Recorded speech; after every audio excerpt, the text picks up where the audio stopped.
Este 2 de octubre se están cumpliendo 551 años del nacimiento de la primogénita de los reyes católicos, Isabel de Castilla y Aragón.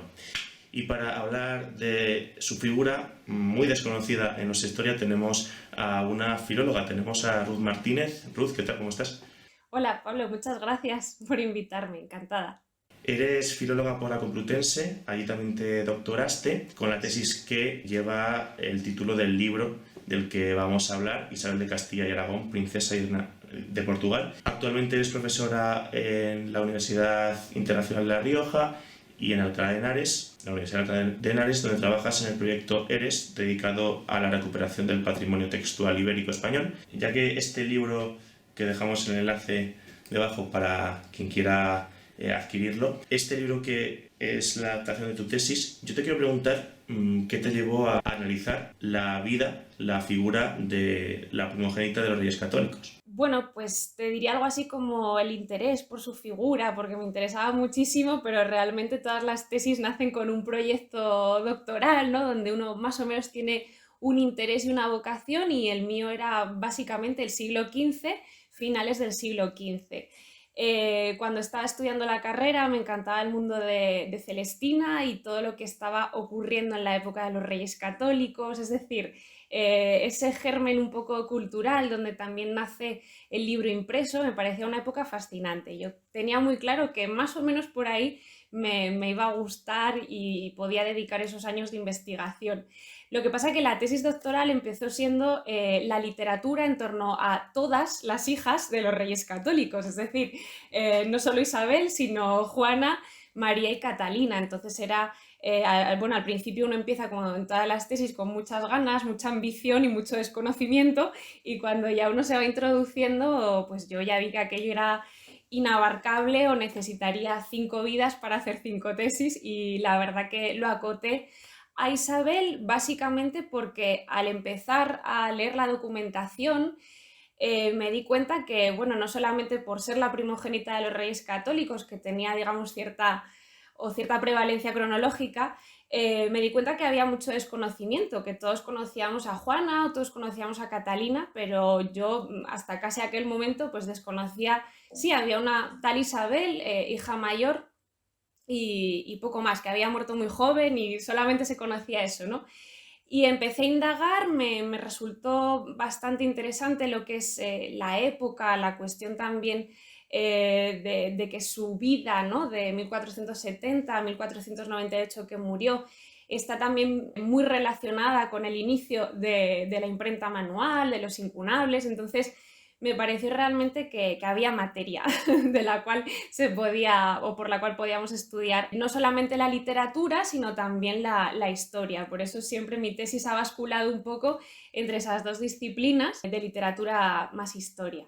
En la tesis abordas tres facetas: el contexto histórico-político, la literatura que amasó Isabel y ella como arquetipo, modelo literario.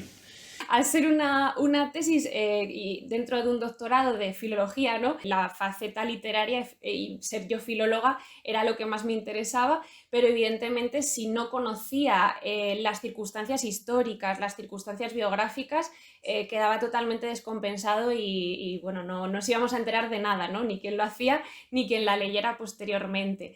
Entonces tiene esos tres pilares. Ese primer bloque de la tesis está muy enfocado a las circunstancias y la biografía de esta mujer totalmente desconocida, de la que apenas había 1 o 2 artículos cuando lo empecé a investigar, y posteriormente está todo el bloque literario, como bien dices, mecenazgo, literatura en torno a ella, ¿no? Porque definí más que nada una especie de entorno literario donde esas obras se hacían en honor de ella y en honor de sus padres.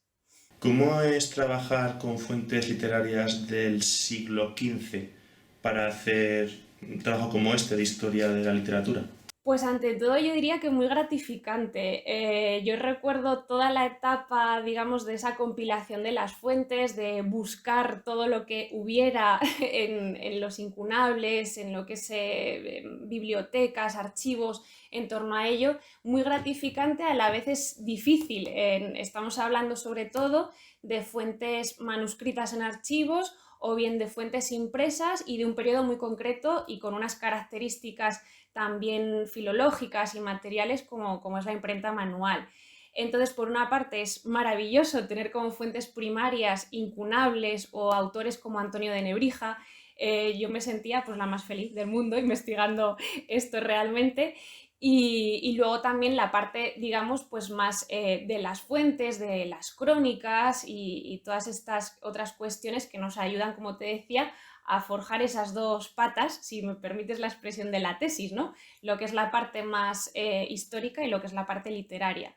Pero ante todo es una aventura, uno se mete en los catálogos de todas las bibliotecas, vas buscando Isabel por todas partes, hay ¿no? Uno luego ya desarrolla esa especie de, de interés y, bueno, pues de imán hacia esas fuentes.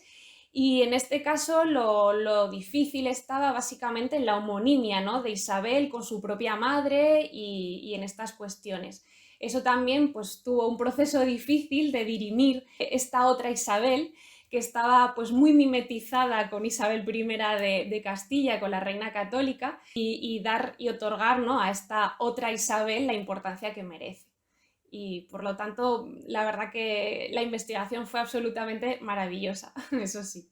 Has trabajado con romances, con cancioneros, con crónicas, como has dicho. Ante todo, ¿qué tal accesibilidad tienen estas fuentes literarias del siglo XV en archivos? ¿Son fáciles de encontrar? Pues yo tuve la gran suerte, evidentemente, que había mucho ya en documentación, como por ejemplo las cuentas, ¿no? de Gonzalo de Baeza o este tipo vamos a decir, mecanismos, ¿no? de otros investigadores que ya han puesto a nuestra disposición pues, muchas fuentes o ese hilo del que empezar a tirar en esa investigación de archivo. Evidentemente, leer, ¿no? la letra manuscrita del siglo XV es bastante dificultosa, pero bueno, tuve también buenos maestros y tuve buenos directores que en ese caso también me ayudaron cuando había dificultades. Lo que pasa es que yo fundamentalmente vinculé mucho más a todo el tema de los libros, que en este caso contaba con la gran suerte de que son fuentes impresas y eso lo hace mucho más legible, vamos a decir, mucho más accesible en el contexto de que son incunables y están por fortuna bastante bien catalogados muchos de ellos y podemos también y tenemos a nuestra disposición muchos catálogos a ese respecto del que podemos ir accediendo a ellos.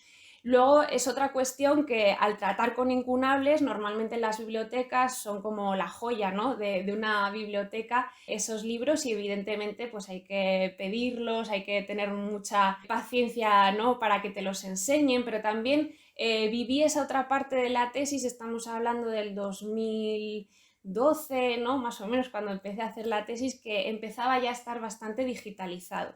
Esto no quiere decir que solo tuviéramos esas imágenes digitalizadas y uno trabaje con eso, pero ayuda bastante y luego ya después ir a las fuentes, ir a las bibliotecas y con todo el cuidado del mundo y todo el amor del mundo hacia esas joyas bibliográficas, pues trabajar con ellas, empezar a transcribir, empezar también a leer esas crónicas, a ver qué nos pueden decir.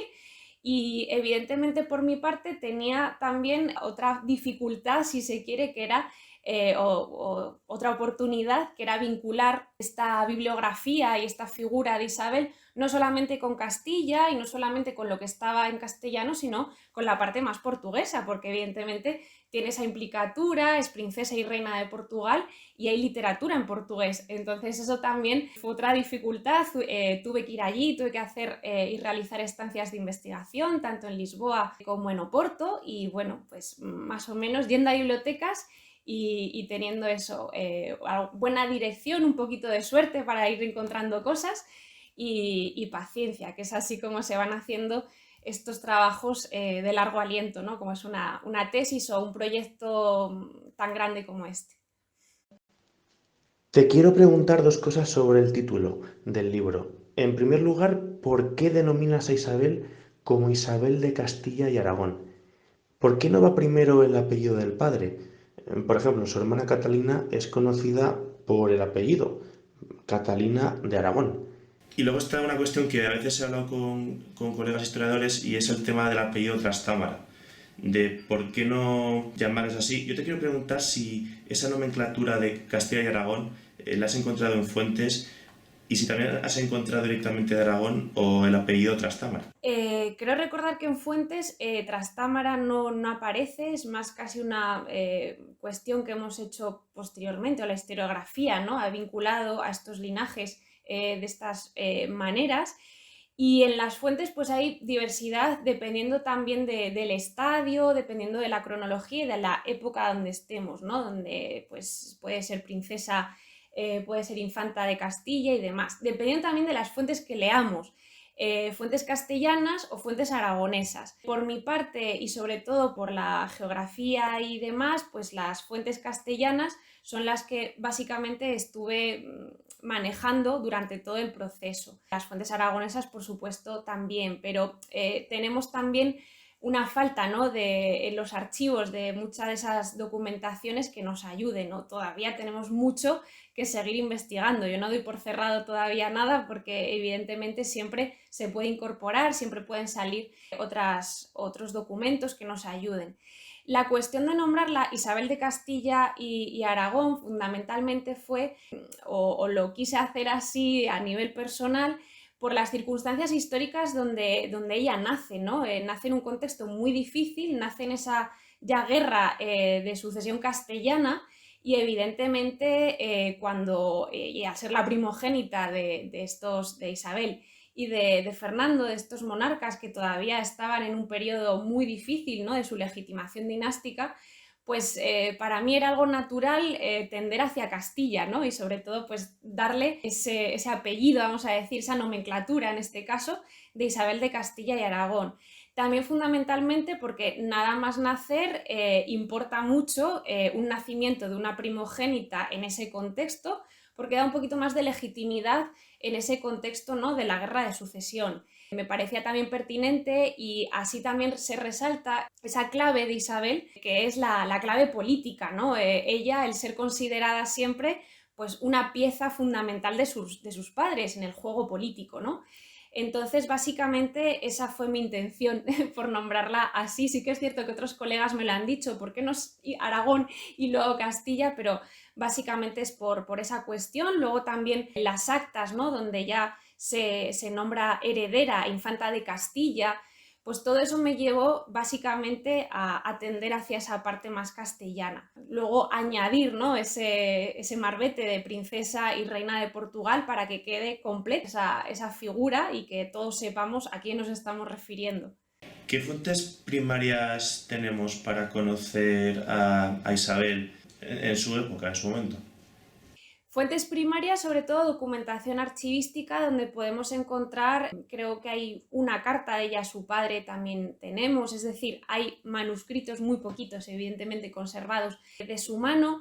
Hay evidentemente toda la cuestión más legal, ¿no?, y jurídica de esos nombramientos donde ella firma por su mano, pero evidentemente al ser todavía siglo XV hay una dispersión de fuentes que nos hace difícil este trabajo, ¿no?, de ir tirando.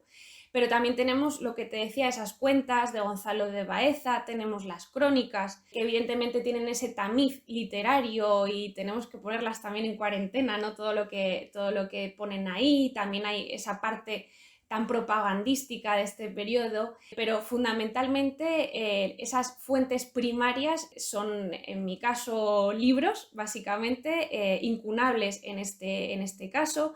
Fuentes como crónicas, los cancioneros, que en este momento pues también, ¿no?, era el bestseller del siglo XV, finales del siglo XV, es la poesía de cancionero y todos los cancioneros que tenemos en la época. Entonces, todas estas cuestiones fueron las que estuve leyendo para ir escrutando casi línea a línea si había repercusiones literarias, si había esa Isabel como objeto literario o si por el contrario, si estamos en las fuentes históricas, como te decía, archivísticas, inventarios, ¿no?, de libros, que creo que también hablaremos de eso.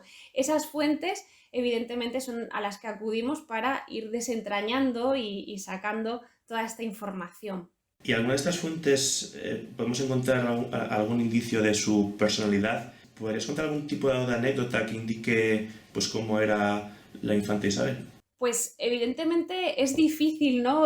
Ponernos un poco en el perfil de una infanta, una princesa y reina del siglo XV, pero gracias, por ejemplo, al inventario, ¿no? Al inventario de los libros que se hicieron, se registraron tras su muerte, no solamente podemos ver los libros e imaginarnos el horizonte de lecturas que podía tener una mujer, vamos a decir, moderna, ¿no? Ya de la modernidad del siglo XV, que tiene impresos, que sigue esas modas, que incluso estilísticamente en su escritura adopta unos rasgos más modernos, más humanísticos. No solamente tenemos el objeto, sino que podemos trasvasar un poco más y llegar a esa personalidad, ¿no? Tenemos tablas, tenemos todo un horizonte también espiritual, tenemos también tablas, como te decía, elementos pictóricos que nos hablan de esa cultura, no solamente del libro, sino de la propia representatividad, ¿no? De un espacio íntimo donde uno pueda orar con un devocionario, un libro de horas que están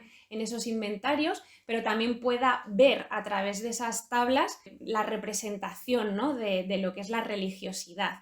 Pero también en esos inventarios pues, se nos habla que había una pluma y un tintero con el que debemos suponer que ella escribía, tendría esa faceta íntima, ¿no? de la escritura. También hay, y no se descuidan las labores femeninas, ¿no? de un poquito que le quedaba en esos inventarios, hablan de un poquito de lana vieja, costurero, es decir, había toda esa parte más femenina, más íntima. Intentar registrar o llegar más allá a esa personalidad a través de estas fuentes sí que podemos un poco ver, casi como en una mirilla, a ver qué es lo que podemos observar. Los cronistas nos hablan de una mujer extremadamente delgada, eso sí, sobre todo ya lo hablaremos cuando ya regresa a Castilla como princesa viuda. Parece ser que se entregó completamente a la religión y a la devoción y en esa parte más física podemos hablar de ello, ¿no? También que se parecía un poco, vamos a decir, a la familia, ¿no? de Fernando el Católico, parece ser, por la parte física. Pero todos los cronistas y todos los escritores tienden, ¿no? a hacer esa homonimia o a hacer ese paralelismo con su propia madre, ¿no? de Isabel, tal Isabel, no solamente en lo físico, sino en las virtudes que podemos tener de ella. Y como anécdota, pues yo creo que podemos tener aquella, ¿no? que nos habla que ofreció una limosna a un hombre que había encontrado unas horas de la infanta que se habían perdido y haciendo uso, ¿no? de esa magnanimidad y excelencia que tenían que tener los monarcas en el siglo XV, se le da una limosna por haber entregado esas horas de la infanta que debemos suponer, ¿no? que tendría toda esa encuadernación propia, bonita, y que este hombre encontró, reconoció y devolvió. Pues nos habla también de esa generosidad por parte de ella. Y también un poco, si nos metemos en su mundo o en lo que ella vivió, fue, yo creo, afortunada por poder vivir no solamente en Castilla, sino en Portugal. Va a pasar allí 3 años, primeramente en su infancia, con lo cual será una corte ya no solamente próxima, sino familiar, en el sentido pleno de la palabra, donde también luego como princesa y reina vivirá la época de los descubrimientos de Portugal. A ella se le ofrecieron regalos como papagayos, ¿no? que es algo muy exótico, y podemos ver o intentar hacernos a la idea, ¿no? de una corte no aburrida o no tan recia y oscura como a veces se nos vende, sino una corte, yo creo, divertida también en ese sentido. Bailaba, tomaba parte también de las embajadas, ¿no? donde venían ciertos personajes importantes a la corte, y ella, evidentemente, como hija primogénita de los monarcas, tenía que estar presente. Se nos cuenta que baila, o sea, que creo que, pues, al fin y al cabo es una mujer de su época, que tiene también esa parte política, esa acción política que ahora veremos, y en la parte ya más anecdótica, ¿no? podemos ir viendo estas cositas a través de lo que nos ha quedado. Dentro de la serie de Isabel, el tratamiento de este personaje, ¿qué te parece? Pues a mí la serie justo me coincidió cuando estaba más o menos a mitad de la serie, y he de decir que me vino muy bien, en el sentido de que muchas de las personas, no solamente vamos a decir, bueno, del circuito, ¿no? de historiadores o filólogos y demás, mucha gente puso cara a lo que yo estaba haciendo. Entonces eso fue una cosa maravillosa, ¿no? Y bueno, este fenómeno, ¿no? de Isabel, que en su día fue bastante interesante, lo que logró fue poner un poco en dimensión y en la cultura popular a una infanta, a una princesa muy desconocida. Y en la serie, evidentemente, es una serie de entretenimiento, no es un documental, no es un libro histórico y hay ciertas licencias, ¿no? Y, por ejemplo, esa parte donde el príncipe Alfonso y ella tienen esa relación amorosa, ¿no? Casi de Romeo y Julieta, que quieren escapar de los padres y demás, bueno, no tiene nada que ver, está cogido muy con pinzas con una realidad histórica. Pero evidentemente creo que la serie va tomando un poco más de fuerza hacia el final, de fuerza en el sentido de la figura, ¿no? De Isabel hija hacia el final de la serie, cuando ella regresa como princesa viuda, aparece siempre enlutada. En eso creo que se han respetado un poco lo poco que se conocía, ¿no? Pude hablar con la actriz que hacía de Isabel ya mayor, vamos a decir, de Isabel ya princesa viuda y reina de Portugal, y me decía eso, que intentó documentarse y no había mucha documentación, ¿no? Al respecto. Y en ese caso sí que creo que esa parte, la parte donde ella muere, ¿no? Llegó a conectar mucho con un público que conocía a los católicos, pero a lo mejor no había conocido en castellano esa faceta, ¿no? de padres. Entonces, bueno, por una parte, ya te digo, me vino bien por dar a conocer un poco más, por poder criticar también ciertos aspectos, pero también por hacer llegar al público a quien estaba estudiando, ¿no? A tener ese enganche más emocional o de entretenimiento. ¿Y cómo conociste a la actriz, por curiosidad? ¿Por qué acudió a ti? O... Pues básicamente tuve la fortuna de hacerme con una entrada para ir al preestreno, yo creo que era de la, si no recuerdo mal, la segunda o la tercera temporada y demás, y ya está, y estaba ella por allí, algunos actores, y pude hablar con ellos. Estaban cerquita donde yo estaba sentada y pues me presenté. Yo como hablo con todo el mundo, pues allí que me fui a ver qué pasaba. Y eso me comentaba, ¿no? Y bueno, creo que fue bastante interesante y me dijo, bueno, pues seguiremos esa tesis y demás, pero bueno, luego ya la serie quedó allí, aunque luego siguieron con Carlos y demás, pero creo que esta serie tuvo pues un gusto, ¿no? Dentro del público bastante interesante. Se hicieron luego unos libros después de la serie y demás, entonces, bueno, hay cierto merchandising que parece que a la gente le gustó bastante. Va a hacer 10 años ya, el año que viene del estreno. Es la hija mayor y con sus hermanos se lleva edad, a partir de 8 años para arriba. ¿Sabemos cómo era la relación con sus padres y con sus hermanos? Creo que a través de estas cartas, de lo que los propios cronistas nos dicen, evidentemente hay una relación que no podemos trasvasar, ¿no? a una parte anacrónica de ahora o de, ¿no? Tenemos que verlo con esa visión del siglo XV de una hija que no solamente estaba en un hogar familiar, sino que estaba llamada a reinar en Castilla o donde fuera que tuviera luego concertado un matrimonio, ¿no? Que sabía que iba a ser así su vida, ya estaba marcada de hecho. Con estos limitantes o con estos elementos, ¿no? que tenemos aquí, la parte más familiar que podemos ver es primero una madre muy preocupada por su hija, ¿no? Si nos fijamos en la católica, sabemos que estuvo evidentemente siempre al lado de su hija desde aquel episodio, ¿no? En el Alcázar de Segovia, donde ella la infanta Isabel es tomada como rehén en un altercado que hay con los cabecillas, ¿no? de la ciudad. Se dice además en las crónicas y en las cartas que llegó la reina católica a poner un poco de orden y ya dijo que nunca más de sí iba a partir la infanta, ¿no? Que nunca de sí partía, nos dicen. Entonces, a través de eso, donde ya se pone un poco en juego no solamente la parte más familiar, ¿no? de una hija que puede ser apresada o que la violabilidad, ¿no? de la propia persona de la hija está en juego, también la parte más política, ¿no? de una hija de una reina que se ha puesto en peligro, ¿no? Entonces siempre nos cuentan que está al lado de su madre, que cuando tenemos toda la campaña, ¿no? de guerra siempre va a estar con ella, va a hacer esas entradas reales también con su madre. La relación con el padre, con esta carta que te digo que se conserva, denota una familiaridad, un cariño bastante amplio. Es una carta que se conserva de cuando ella llega a Portugal y entonces pregunta también por la salud de su madre, es decir, hay un cierto interés, pero se dirige al padre esta carta. Entonces supongo que como hija habría esa relación con los dos. Cuando ella muere, las crónicas hablan mucho de la figura paterna, esto es algo que a mí siempre me ha llamado la atención.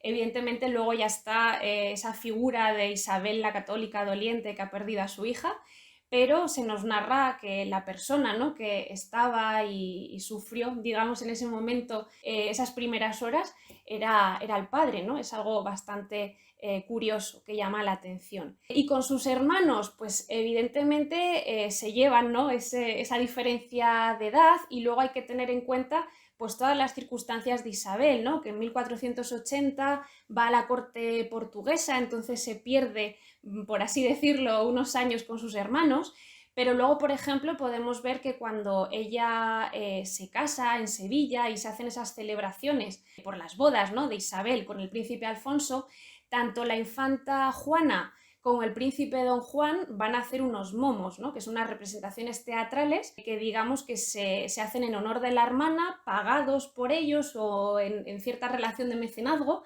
ofrecidos, ¿no?, a su hermana.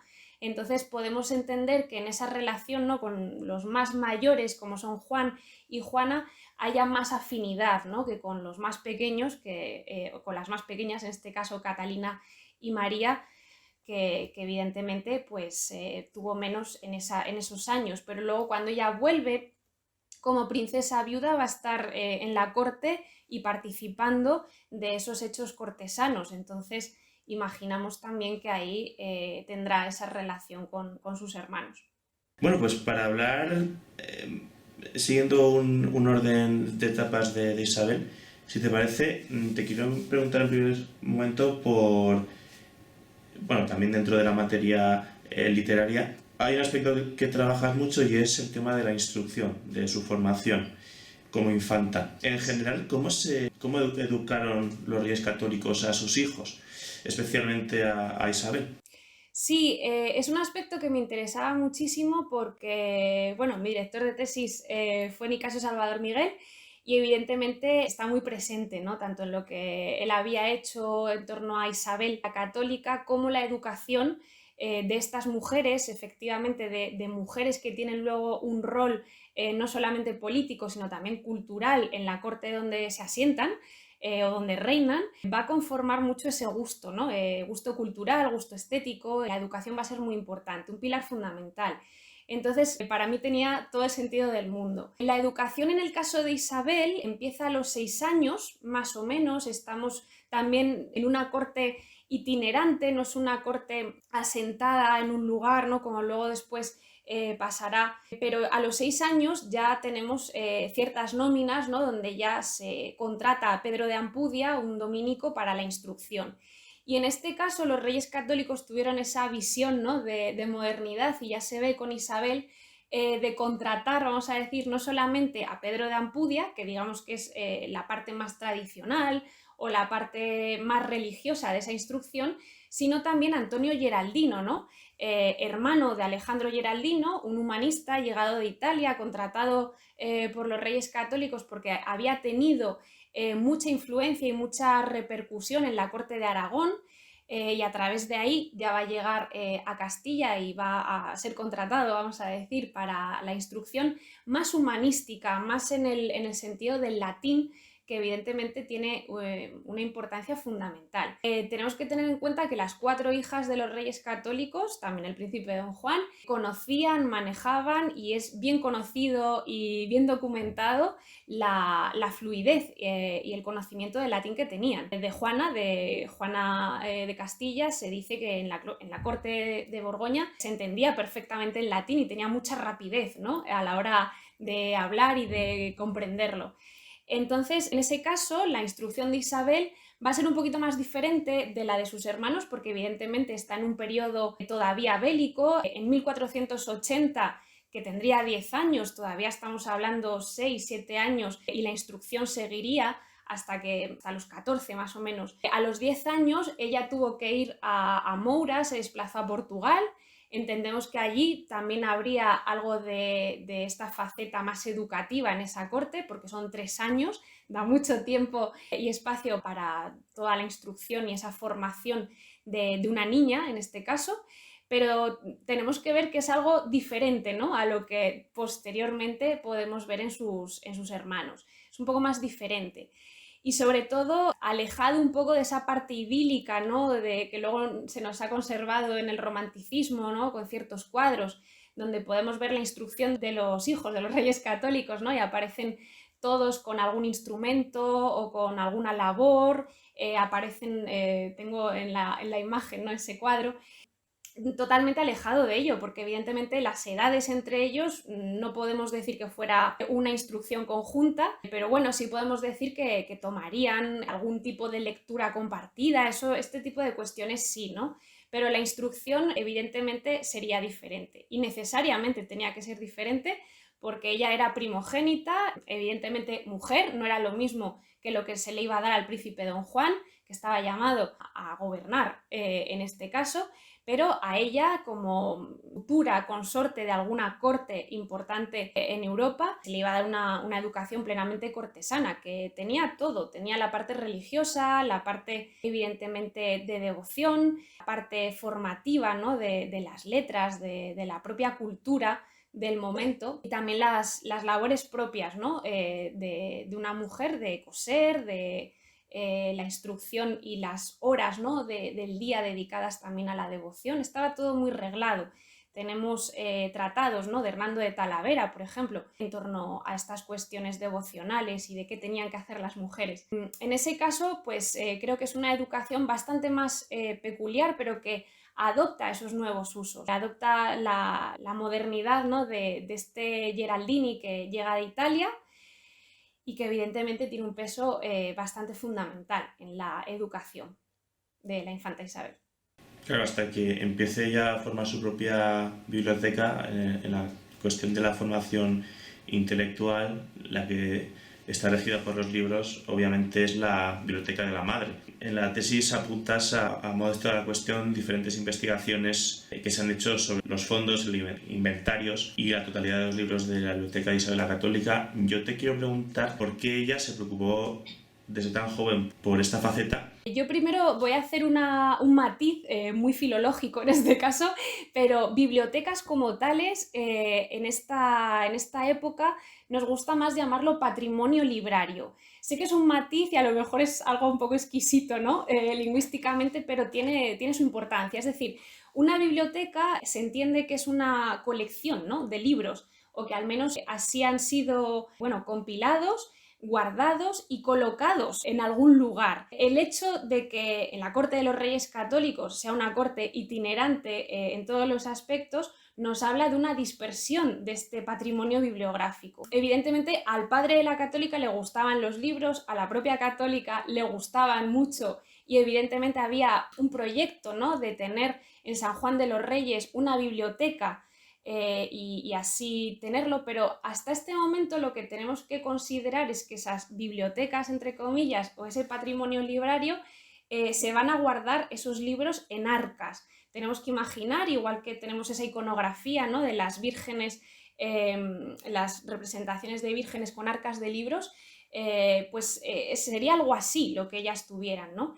Entonces, evidentemente, la preocupación por tener ciertos libros, porque evidentemente el libro era ya un objeto material, un objeto devocional, a través del libro puedo orar, a través del libro también me puedo instruir, ¿no?, en la parte, pues, del latín, de los conocimientos propios que teníamos que tener en ese momento, pero el libro en este momento ya se va a considerar un instrumento político, un instrumento de simbología también del poder. A partir de Isabel la Católica tenemos muchos retratos pictóricos de la propia católica donde tenemos un libro siempre, o ella aparece representada con un libro, ¿no?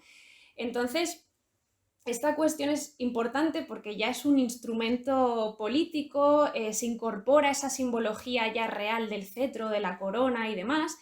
Y evidentemente también hay que distinguir entre estos libros que uno podría leer por mera mecánica, ¿no?, de la oración, y otros libros leídos por interés y entretenimiento, ¿no? En esta cuestión, quien más sabe de todo esto es Elisa Ruiz, que hizo ese libro sobre el patrimonio, ¿no?, de la arqueología de un patrimonio escrito de Isabel la Católica, y donde aparecen pues todos los inventarios que ella logró reunir Elisa Ruiz en torno a los libros de Isabel la Católica. Y ahí podemos ver toda la dispersión, todo, y ella misma lo dice, ¿no? No tenemos una biblioteca como tal, o como podemos visitar ahora el Escorial y ver esa magnífica belleza libraria, sino que tenemos que ver en partes, ¿no?, estos libros. El interés por ello, evidentemente, está en el interés más cultural, de aprender, de saber, el interés por una tipología de libros como son los regimientos de príncipes, que son aquellos dedicados a formar a los futuros soberanos, ¿no? ¿Qué necesita saber un príncipe? No solamente desde las labores más de cortesanía, ¿no?, de cómo comportarnos en la mesa o cómo hablar, que esto también hay muchos tratados sobre ello, sino la filosofía, los conocimientos, la moralidad, ¿no?, que un príncipe debía tener. En este caso, Isabel tiene su propio espejo de princesa, en este caso, y es algo muy, muy fundamental, muy curioso, muy propio de ella. Entonces, respecto a los libros, es una faceta que evidentemente ella incorpora y que luego vemos en la edad adulta, ¿no?, cuando ella muere en ese inventario de libros, que ella, cuando tuvo que viajar de Lisboa hacia la corte castellana para ser jurada ya princesa y heredera en Castilla y en Aragón, ella se trajo esos libros, o sea, forma parte evidentemente de lo que es su vida, y por eso trae esa arca de cuero castaño, nos dice el inventario. Y ahí evidentemente hay una intención de traer unos libros, y hay libros de entretenimiento, muy poquitos, hay una crónica, hay un regimiento de príncipes, entonces algo, ¿no?, tiene toda la intención y todo el horizonte de lecturas de una mujer de esta época, y donde aparecen pues muchos libros que son ya propios, pues consolatorios, de religión, devocionales, libros de horas, ¿no? Entonces esa sería esa intención. Y aparte, si me lo permites también, la importancia de estos libros en Isabel, también lo podemos, como te decía al principio, hacer ese paralelo con el nacimiento y el auge del libro impreso, que es que fue una auténtica revolución a finales del siglo XV que apareciera esa multiplicación de copias. O sea, ya los cronistas lo veían como un arte divino, porque hacía multiplicar y llevar su obra a donde fuera, ¿no? Y con esas copias, que era lo que más ansiaban. E Isabel adopta estas cuestiones en los libros que quedan, pues hay la mitad son manuscritos, la otra mitad son impresos. Entonces podemos ver que es hija de su tiempo, ¿no?, podríamos decir, y está interesada en esta cuestión. Entonces, en base a esta explicación sobre el patrimonio librario, las colecciones de libros, y más por el auge de la imprenta, los reyes en general, en la época, e Isabel la Católica en particular, ¿cómo pueden emplear ese patrimonio librario suyo, o sea, como baza política, como arma política? Pues desde la propia representatividad, es decir, desde todas las miniaturas que podemos ver en algunos libros, ¿no?, donde reciben un libro, donde aparecen con un libro abierto, libro cerrado. Todo esto lo acaba de estudiar muy bien Gonzalo Sánchez Molero, que es profesor también de la Complutense, en un libro también que me gustaría mencionar, que son Las hijas de los reyes católicos. Estas, además, como tú decías, el título además son El patronazgo artístico de las últimas Trastámara, ¿no? Y aparece ahí una tipología artística que él hace de esa representatividad de Isabel la Católica con el libro, ¿no?, y lo que implica tener el libro abierto, el libro cerrado y demás.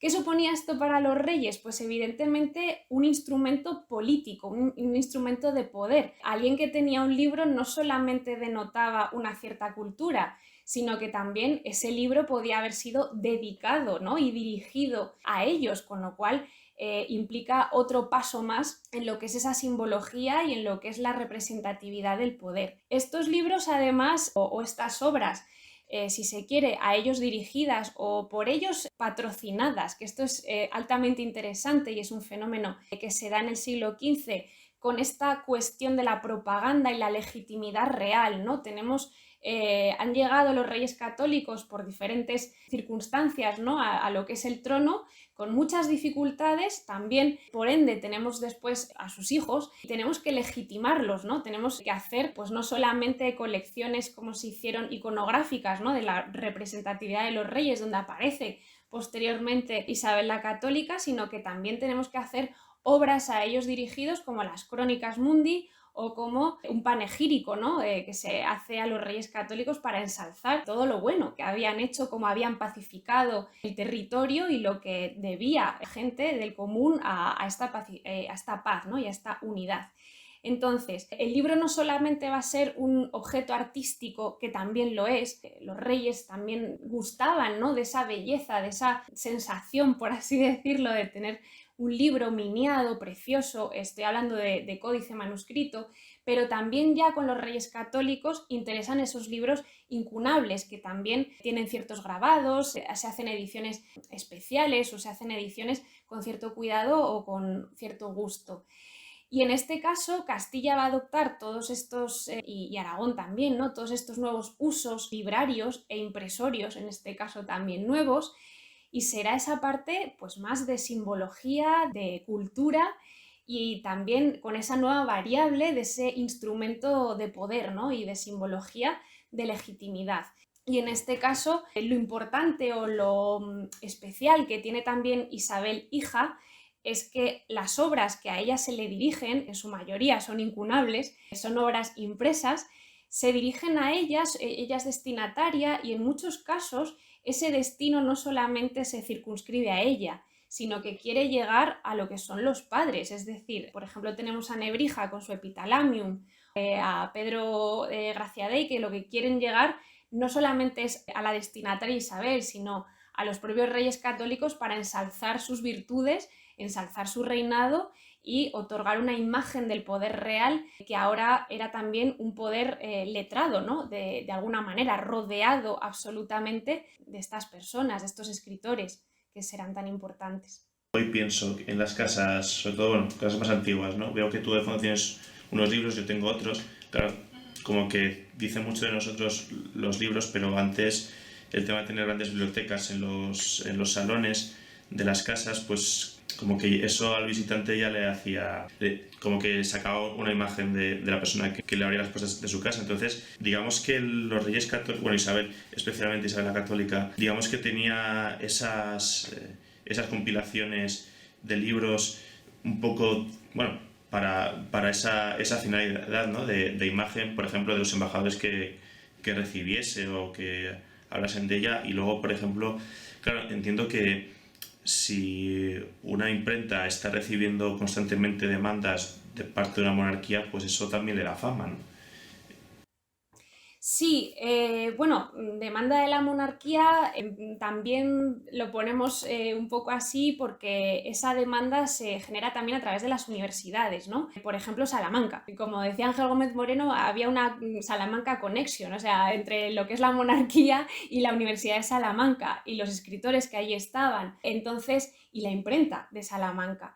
Entonces, básicamente, uno de los éxitos, ¿no? que tuvo la imprenta fue porque se establecían en lugares donde había demanda de libros, pero demanda universitaria, vamos a decir, ¿no? Porque lo que es la copia multiplicaba, abarataba todo el proceso, digamos, de recepción de una obra.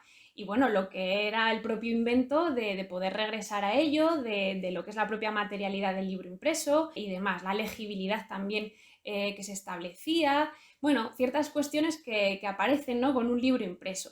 Y eso los reyes católicos lo tuvieron muy en cuenta, y tuvieron muy en cuenta que ciertos escritores y ciertas personas vinculadas, ¿no? a las universidades o vinculadas a la corte, como puede ser también la corte portuguesa, venían hacia su propia corte pues en busca, ¿no? en busca de patrocinio, en busca de mercedes, y evidentemente eso pasaba por hacer una loa y por hacer cierta propaganda, si se quiere, a través de lo que es la literatura. En este caso, las crónicas son eso, depende un poco de los bandos, ¿no? y de a quién apoyara el cronista, pues tenemos pues una cosa u otra. Esto no es nuevo, también se hacía con anterioridad, ¿no? en otros siglos, pero Con los Reyes Católicos, digamos que alcanzó una cota más y se llegó un poquito más a ello por el tema de la imprenta, ¿no? Que multiplicaba ese poder, por así decirlo, y se podían regalar, se podían donar esos libros, trasvasar a otras cortes, ¿no? Lo que ahora también podemos ver, ¿no? Hacer el paralelismo, ¿no? Como tú decías, y más con la pandemia, ¿no? Que tenemos que tener un fondo todos para poder visualizarnos y tener esta tarjeta de presentación a través de la virtualidad. Evidentemente, el libro y la cultura visual del siglo XV en torno a los libros, y no solo los libros, piensa también en la propia encuadernación de los mismos y demás. Eso daba, evidentemente, pues bueno, una categoría de poder y una categoría también, en este caso, de legitimación, ¿no? Y dentro de esa dinámica, ¿se sabe si los reyes entre ellos, las embajadas que mandaban en esta época, se regalaban libros?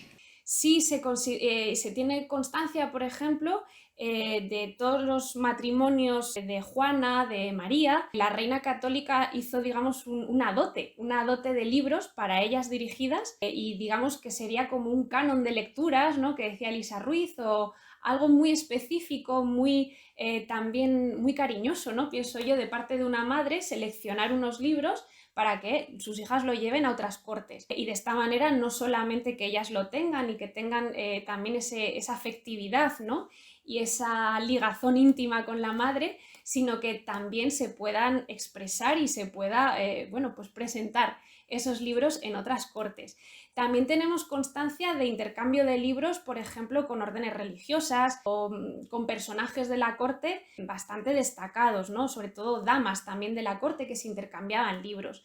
También a todo ello tenemos que unir esas lecturas en comunidad, si se quiere así decir, o lecturas en común de algún libro y demás. Entonces, todo ello también puesto en un ambiente festivo, como son, por ejemplo, los banquetes, ¿no? O los momos asociados a estos banquetes, ¿no? Que son pequeñas representaciones y primeras representaciones teatrales en cortes. Pues todo esto tiene un ambiente también festivo y un ambiente cortesano, es decir, nace en la corte, necesita también la corte para realizarse. Entonces, volviendo a tu pregunta, sí hay esa especie de registros de intercambios, y evidentemente el libro pasó a ser ya considerado, y lo será con posterioridad también, un objeto joya, ¿no? de gran representación y de gran riqueza. Bueno, hablemos de Isabel como infanta, quizás más en la parte histórica. Bueno, ella nace en Dueñas, Valencia, en 1470, en plena guerra de sucesión castellana, una guerra contra la Beltraneja, apoyada a este bando por Portugal y Castilla por Aragón. Te quiero preguntar, ¿qué supone su nacimiento para el bando castellano en plena contienda? Es un índice o una noticia muy bien recibida, que evidentemente no se le da toda la importancia, ¿no? Que se le puede dar si hubiera sido un hijo varón, que hubiera sido mucho más legítimo, vamos a decir, pero se recibe con gran interés, y sobre todo porque es otra pieza más de legitimidad, es decir, de aportar dentro de un matrimonio, como había sido ya el de Isabel y Fernando, una hija nacedera del matrimonio y una hija legítima de los dos, primogénita en este caso, llamada pues a ser también continuidad dinástica. En este caso se recibe con cierto interés. Se recibe también en la corte, vamos a decir, de Dueñas, de Pedro de Acuña,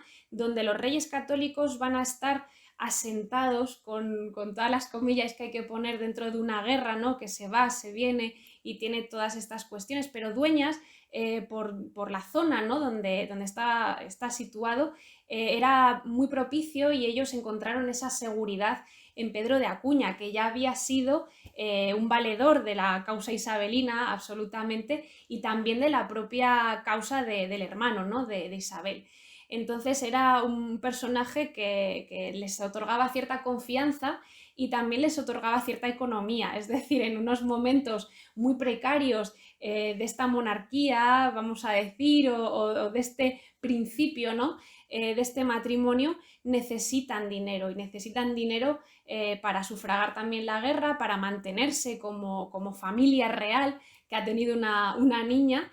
Y ahí se establecen en Dueñas durante 3 años, donde la protección va a ser absoluta, donde se nos dice que Pedro de Acuña llegó a vender incluso unas casas, unos terrenos para sacar dinero para la causa isabelina. Entonces, este apartado será bastante importante, ¿no? en este caso. Me comentabas por correo electrónico cuando te contacté para esta entrevista que has estado en Dueñas este verano y que te sorprende que no haya una calle, una plaza con el nombre de Isabel. Yo te quiero preguntar si su ciudad de nacimiento va a tener importancia en su vida, si eso lo encontramos en algunas fuentes y bueno, esto que te he comentado antes. Dueñas actualmente, pues ha sido justamente este verano donde he acudido y me llamaba mucho la atención porque el Palacio de los Buendía, o sea, el lugar de nacimiento, ahora mismo está, bueno, se derrulló por parte del ayuntamiento, pasó a manos privadas, lo compró el ayuntamiento de Dueñas y ahora únicamente lo que se puede ver es una tapia, lo que es el portón de entrada y poco más, es decir, se dejó caer básicamente o se dejó perder. Y a mí esto es algo que siempre me ha dolido un poquito, ya por la parte más afectiva y sentimental que uno genera, ¿no? O le nace al estudiar un personaje histórico como es esta Isabel.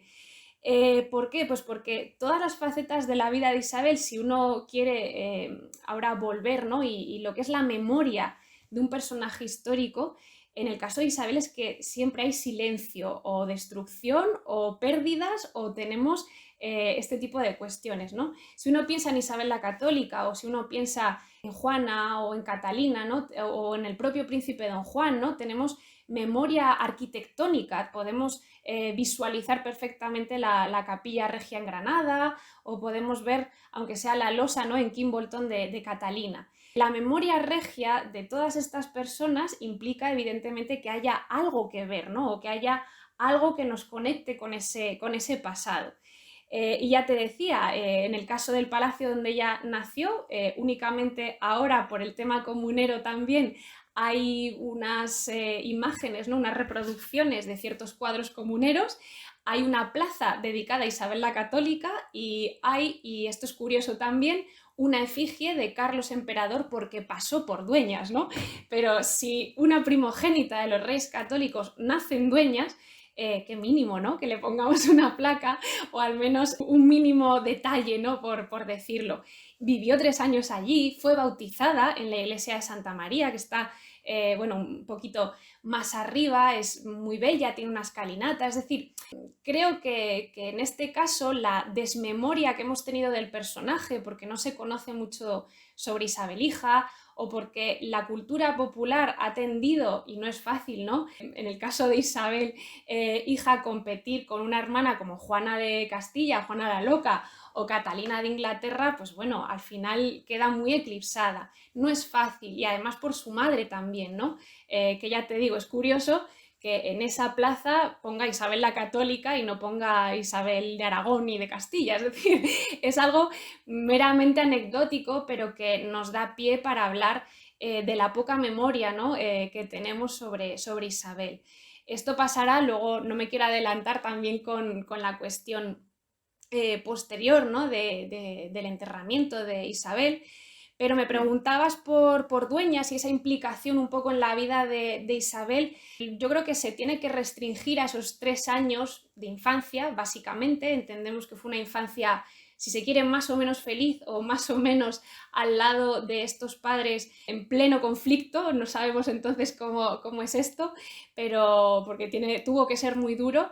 Pero fue y se limitó simplemente allí, es decir, posteriormente la vida de Isabel la llevaría a otros terrenos, ¿no? Donde trabaría, yo creo, otros lazos mucho más fuertes, como en el caso de Portugal o como en el caso de Toledo, donde ella quiso y dispuso ser enterrada, ¿no? Entonces ahí yo creo que esa voluntad ya más adulta y sobre todo ya de la posteridad, ¿no? y de quedar ahí, parece que con Toledo sí que había esa otra parte más afectiva. Dueñas considero que simplemente fue la parte del nacimiento y poco más. Hay un extracto del testamento de Fernando el Católico del año 76 que me llama muchísima atención en tu tesis. Bueno, es casi instar a su padre que si él muere durante la guerra con Portugal, que la heredera sea Isabel. Luego te preguntaré por la relación de Isabel con Aragón.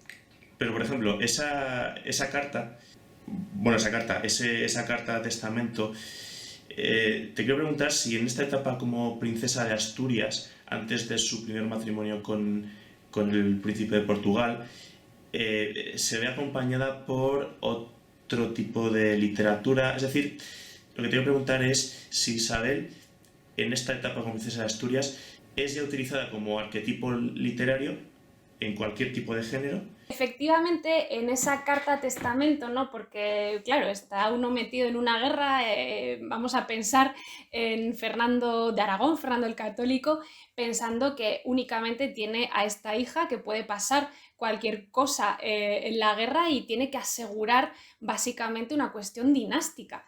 Entonces, por eso hace valedora a su hija de esta cuestión. También Isabel va a estar metida, ¿no?, en todos estos hijos políticos y bélicos con unas cartas de batalla, ¿no?, que se cruza Fernando el Católico con el rey de Portugal, donde ponen por rehén a sus hijos, ¿no? Y bueno, es una lid literaria, o sea, una contienda literaria donde se dice que van a luchar o se ponen por rehenes y demás, pero nos hace ver un poco el papel que tenían estos niños, porque de aquella todavía estamos hablando de unos 6, 7 años, son niños que se ponen, digamos, en este tablero de poder político, ¿no? En este juego de tronos, ¿no?, si se quiere. Entonces es normal que Fernando quisiera asegurarse por esa parte, esa continuidad dinástica. Y también se nos ofrece, ¿no?, esa parte más, vamos a decir, de familiar, ¿no?, de intentar también hacer valer a su hija en ese contexto. Luego también es otra parte, ¿no?, de considerarla como una parte política y de la batalla, ¿no? Y bueno, me preguntaba sobre todo en este caso, en el caso de esta pregunta, si hay esta literatura o cómo se enfoca en este caso, pues se enfoca de esta manera, porque estas cartas de batalla las va a escribir el propio Manrique, ¿no? Entonces tenemos esta parte por aquí. Y luego aparte, dentro de todo esto, tenemos la primera composición que se realiza para Isabel hija, es una canción, meramente también en este mundo cancioneril, ¿no?, y de los cancioneros, es una canción en honor de la princesa Isabel, donde se hace un paralelismo absoluto con su propia madre, ¿no? Volvemos un poco a lo que te decía de intentar granjearse los afectos por parte de los escritores, no de una niña de 7 años o de los que fuera en este momento, sino de la madre a la que se le dedica, ¿no? En este caso, figura real. Entonces, en este caso, tenemos esas primeras composiciones donde aparece como destinataria, que es una categoría literaria muy importante, es decir, ya tenemos un objetivo, ¿no?, y tenemos que dentro de esa actividad literaria los propios escritores eligen a esta figura como alguien importante y digna, ¿no?, de dirigir una composición. Y luego aparte tenemos todos estos elementos también muy interesantes de propaganda, de legitimidad y de poder, ¿no?, que tenemos en estas composiciones. También en estos primeros años, vamos a decir, arquetipo, como dices tú, literario de Isabel como destinataria, tiene esta otra obra de Pedro Gracia Dey, que es La crianza y virtuosa doctrina, que es un texto muy heterogéneo donde aparecen muchas cuestiones, donde la crítica durante muchos años había ahijado este texto no a Isabel hija, sino a Isabel madre, y entonces había dicho que era una composición dirigida a la católica y demás, y no, está dirigida a Isabel hija, ¿no? Y este texto evidentemente hace a Isabel destinataria y sobre todo le otorga toda una, vamos a decir, una selva, ¿no?, de referencias mitológicas, cortesanas, tratado de buenas costumbres, ¿no?, tratado también de la mesa. Es muy curioso, es ese espejo de princesas que te decía, lo podemos ver en esta crianza y virtuosa doctrina. Bueno, vamos ahora con el bloque de la relación de Isabel con Portugal. En primer momento te quiero preguntar, volviendo a la cosa más política, histórico-política, se barajó casarla con el heredero napolitano, también con el que será consuegro de los reyes católicos, con Maximiliano de Borgoña. aunque finalmente se elige a Alfonso de Portugal. ¿Por qué se decide finalmente casarle con un portugués?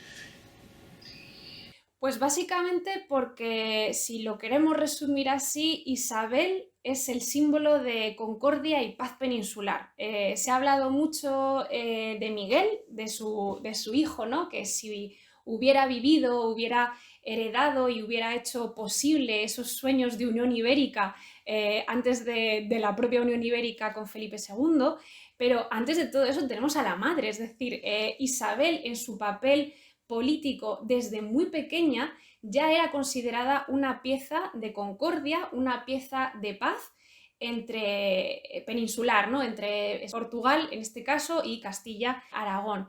Entonces, ¿por qué se consideró? Porque bueno, también había lazos familiares, ¿no? Lusos. En este caso, también tenemos a la reina católica que incluso sabe, ¿no? Portugués y demás, y hay ciertas cuestiones que nos llevan a esa parte, pero también se había pensado por la parte portuguesa que sería necesaria una alianza con Castilla, porque sería bueno. La paz nunca les trae nada bueno, ¿no? A estas monarquías, además de ser muy costosa y además de ser, bueno, pues una cuestión muy difícil de asumir para un reino. Me corrijo. Siempre pienso en ese símbolo de paz de Isabel y me traiciona el subconsciente. Quería decir eso, ¿no? La guerra es muy costosa, la guerra implica también una serie de embajadas, bueno, de todo lo que supone en este momento algo así, y sobre todo pues, en un territorio llamado a ser próximo y llamado a ser casi familia, ¿no?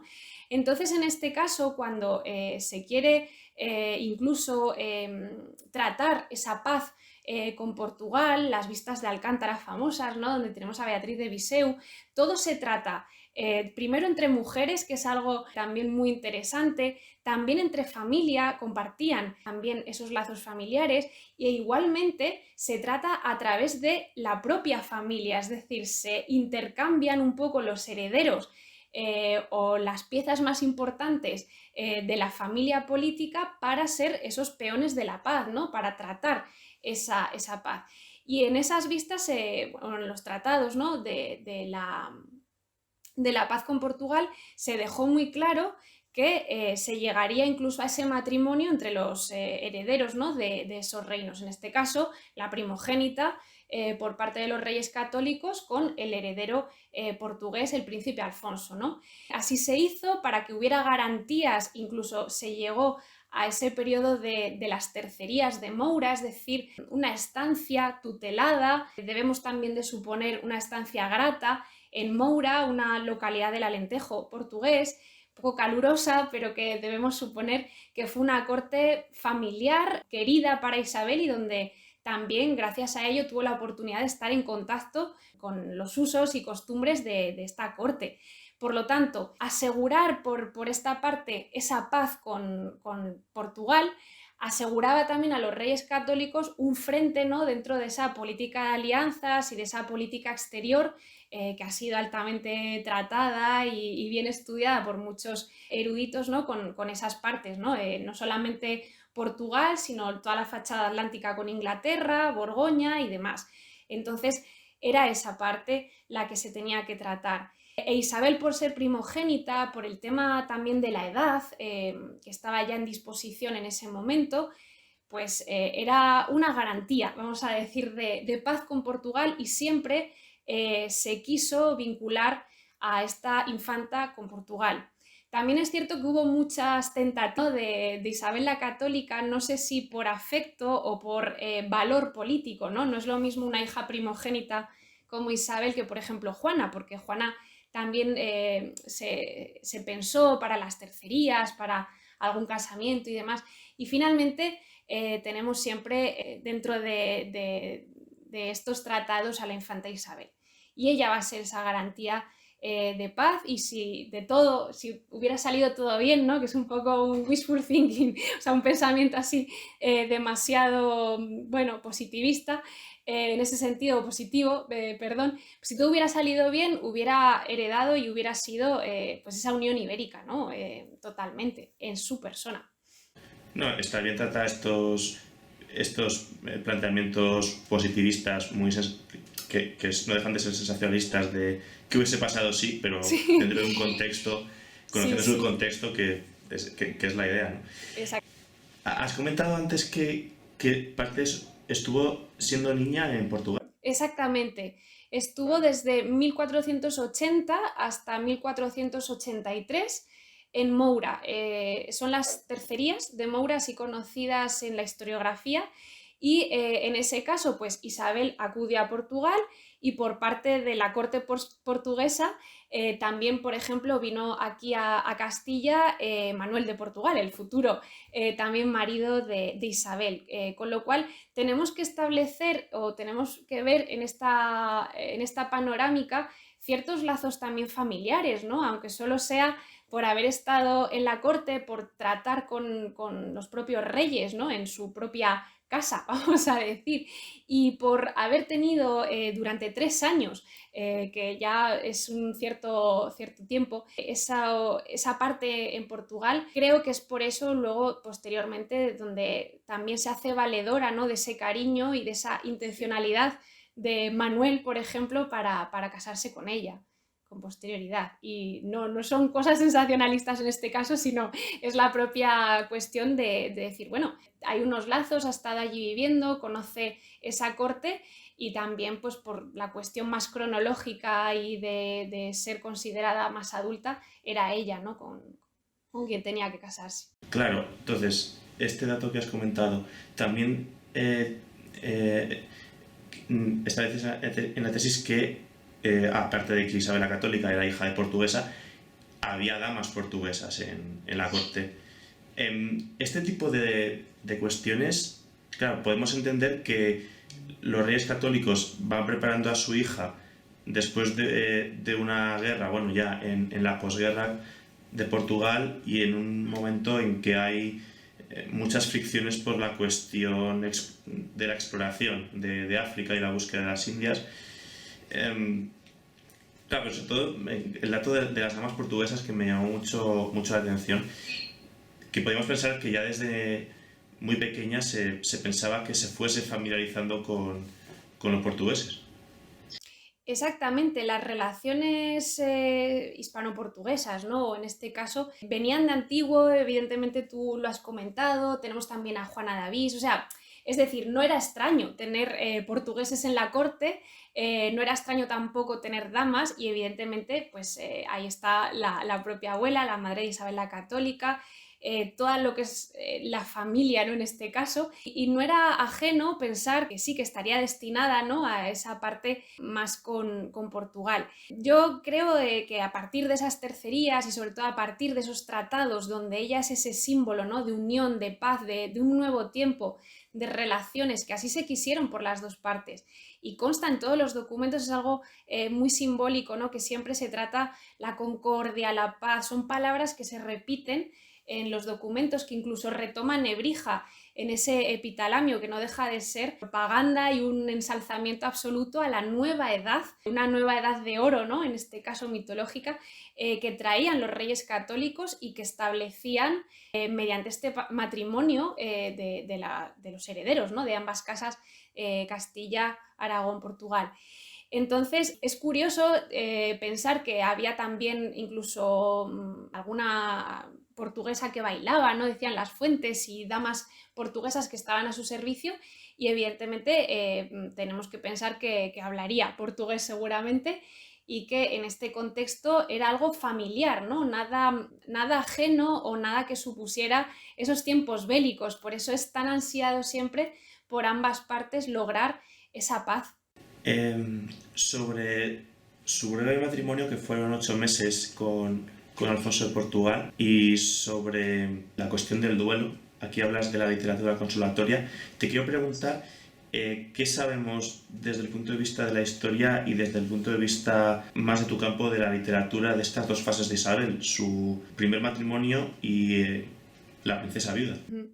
Sí, yo en la tesis elaboré, ¿no? Esa clasificación, las tesis siempre uno tiene que poner clasificaciones y cosas así, y es claro que se ve totalmente que hay un periodo muy luminoso, muy alegre para Isabel, y eso se traslada a la literatura, como es ese periodo de la alegría y ese periodo de la boda con Alfonso, con el heredero portugués, donde tenemos ante todo composiciones que son alegres, composiciones que son esta nueva literatura, ¿no?, neolatina. Tenemos a Antonio de Nebrija, el insigne gramático. Pues antes de esa gramática, en 1490, tenemos ese epitalamio dirigido a Isabel, ¿no?, en latín. Tenemos a Cataldo Sículo en Portugal, también estableciendo otra oración en latín, para establecer, en este caso, ese recibimiento a la princesa en su nuevo reino. Con lo cual son composiciones muy alegres, son composiciones que ensalzan a las dos monarquías, porque evidentemente son matrimonios concertados de estos reyes que interesa ensalzar y que nos abren un nuevo tiempo de paz, un tiempo muy, muy venturoso. Tenemos los momos, que es una cuestión que a mí siempre me encantó tratarla, porque no solamente tenemos los castellanos, los que se hicieron en Sevilla, sino los propios que se hicieron cuando llega la infanta a Portugal y que son descritos en todas las crónicas como algo fastuoso, maravilloso, lleno de personas, de personajes en este caso, con esos disfraces, con las máscaras. Entonces tenemos que pensar que por esa parte es una etapa luminosa de literatura, siempre ensalzada en su honor, alegre, de banquete, también podríamos decir cortesano, y en ese caso es una literatura ensalzada y realizada por ella con este sesgo de circunstancias, ¿no? Las circunstancias políticas nos llevan a hacer este tipo de literatura. Con posterioridad, cuando ya tengamos esa desgraciada caída, accidente de caballo del príncipe Alfonso y ella quede como princesa viuda de Portugal, se asume, digamos, toda esa viudedad y esa parte más de luto, de tratados consolatorios. Hay que pensar que una hija primogénita de reyes católicos, además, no podía permitirse el hecho de, vamos a decir, enviudar y quedarse en la corte como princesa viuda, sobre todo con esta edad. Isabel era tremendamente joven, todavía podría considerarse un segundo matrimonio, y así se consideraba. Entonces, intuimos que hubo una cierta voluntad por parte de los padres, ¿no?, de respetar ese luto o esa intimidad, esa propia voluntad de Isabel, ¿no?, de dedicarse pues, a su religiosidad, a asumir esa devoción moderna, que era un nuevo movimiento espiritual que luego podemos ver en esos cuadros, en esas representaciones iconográficas que ella guardaba en su arca, en esos libros, en ese vestir de luto, pero que no quería volver a casarse, y así nos lo dicen todos los cronistas, ¿no? Ella tuvo esa individualidad, o si se quiere, esa decisión de no volver a casarse, pero era, insisto, una hija primogénita y además princesa viuda. Ya había tenido esa categoría, también una categoría jurídica donde estaba designando, ¿no?, ciertas villas portuguesas donde ella tenía un señorío y necesitaba de su potestad, con lo cual no podía desligarse y quedarse en la corte viendo, vamos a decir, la vida pasar, o en este caso viendo las alegrías, ¿no?, y los destellos de sus padres y de las circunstancias de sus padres. Entonces es notable, y eso es algo que he empezado a ver más claro últimamente, que a partir más o menos de 1493 hay una clara voluntad por parte de la corte, por parte de los padres y por parte también de esa actividad literaria, de vencer un poco esta voluntad de Isabel y llevarla a un matrimonio, ¿no? Lo dice el propio mártir de Anglería en sus epístolas, que los padres trataban, ¿no?, de decir y de poder persuadir a la infanta, a la princesa, perdón, con un nuevo matrimonio, pero que ella desistía, no quería volverse a casar. También aquí tenemos esa leyenda romántica, ¿no?, de ese enamoramiento con el príncipe Alfonso, o simplemente una cuestión de religiosidad o de propia voluntad.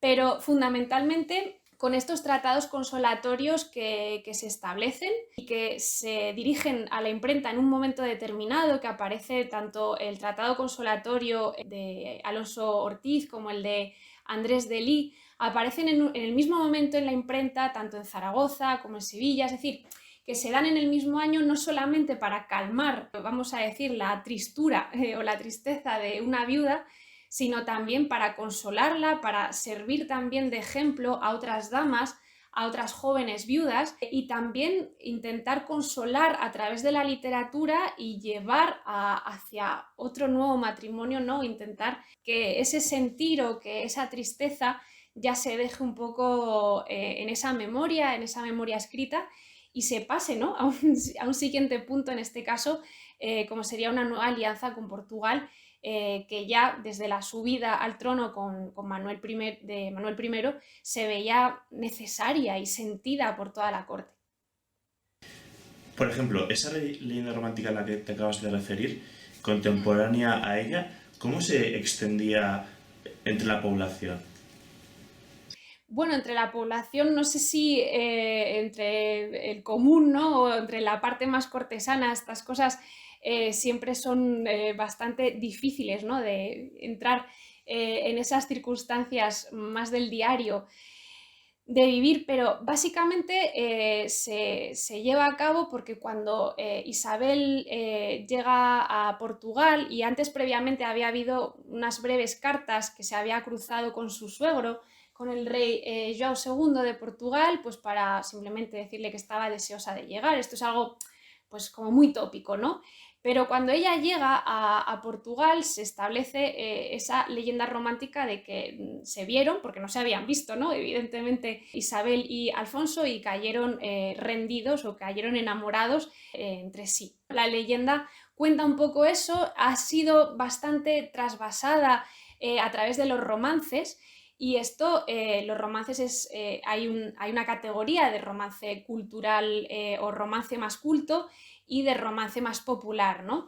Y hasta el hasta el siglo básicamente pasado todavía había romances que tenían ese sesgo, ¿no? De la princesa viuda joven, casadita, una casadiña se dice en portugués, donde con esa necesidad de esa alegría de la juventud, ese matrimonio tan vital y tan joven, se ve truncado, ¿no? por la muerte del amante. Como ella lo personifica, ella también, yo creo que asume en ese sentido, con posterioridad del tiempo, esa leyenda. Y también se nos da en la historiografía por dos artículos que había de Cordeiro de Sousa, que fue el primero, digamos, que hizo una especie de biografía en unos artículos sobre Isabel hija.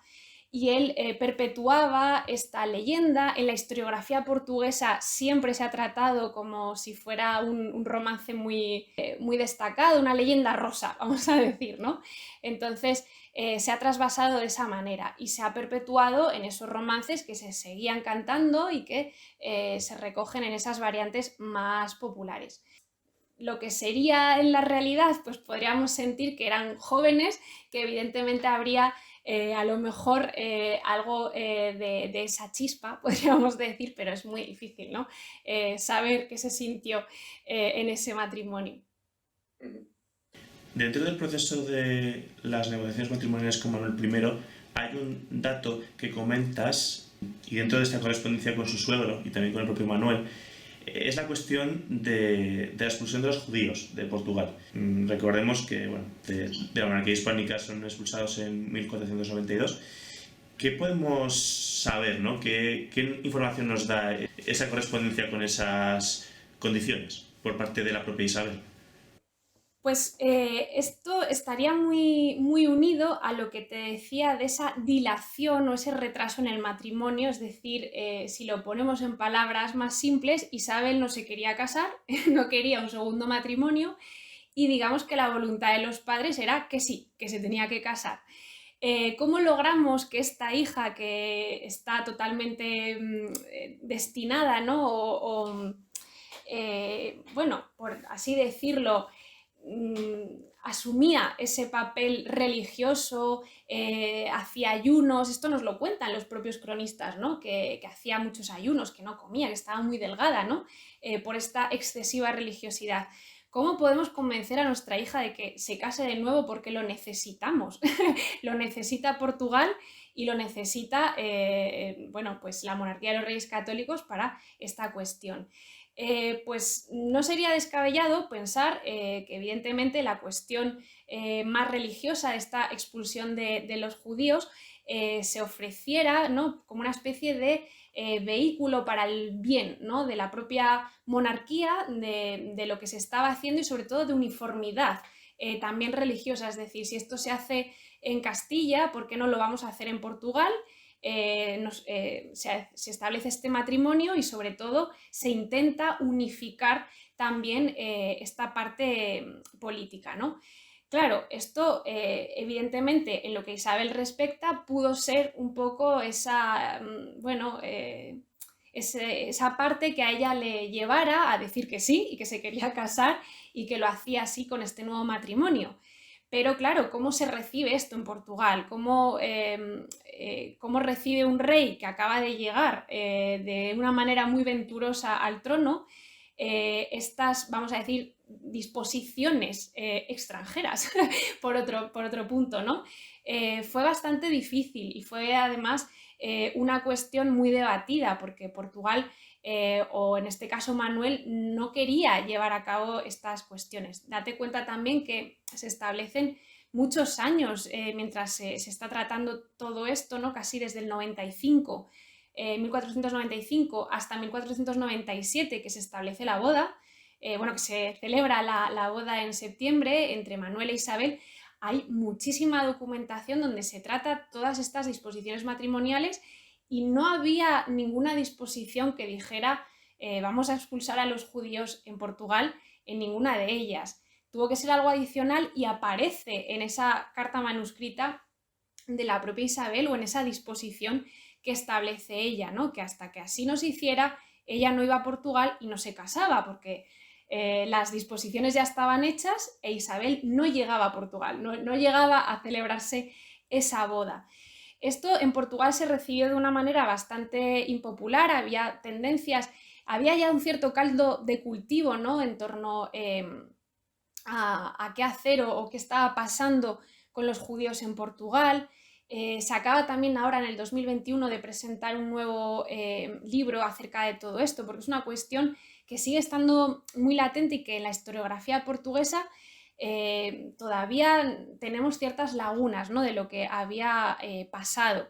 Sobre todo en el norte, en Oporto ya había cierta hostilidad, había habido ya ciertos conflictos y entonces, bueno, pues posiblemente en el momento de este segundo matrimonio de Isabel, matrimonio con Manuel I de Portugal, se vio necesario y sobre todo por razones también más continuistas o de uniformidad política con lo que estaba haciendo el reino vecino en este caso. Esto evidentemente a nuestros ojos, a lo mejor y sobre todo del punto de vista historiográfico en Portugal, siempre fue muy impopular e Isabel ha sido restringida o simplificada, ¿no? Se casó con Manuel I y fue la que expulsó a los judíos en Portugal. Esto básicamente se lee en cualquier biografía, hasta las recientes, que ya, bueno, por lo menos han suplido ciertas lagunas.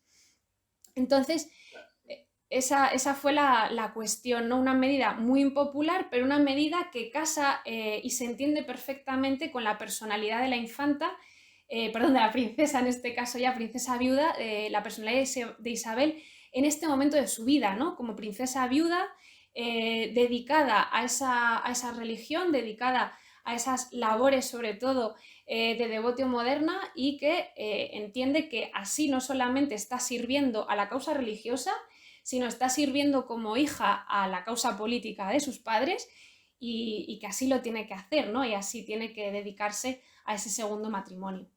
Mala prensa, sí, podríamos decirlo así desde el punto de vista de la historiografía, con posterioridad. Evidentemente, en lo que es la literatura coetánea, ¿no?, de la época, lo que tenemos es, evidentemente, ese ensalzamiento, se recogen las crónicas como la mujer de Manuel I, aparece todo esto, pero también es la parte que te decía, uniéndolo con la anterior, que te hablaba de esas categorías, ¿no?, de ese círculo o esa parte de las bodas alegre y esa parte ya más del luto y demás, la parte final de la vida de Isabel es tremendamente trágica. Bueno, todo ella, o toda la vida de Isabel es muy trágica en este sentido, pero desde la pérdida del objeto amado, hasta luego después, cuando se casa con Manuel I, a los pocos días muere su hermano y entonces, claro, muere el hijo también, ¿no? Que había esa esperanza todavía para ser heredero de Castilla.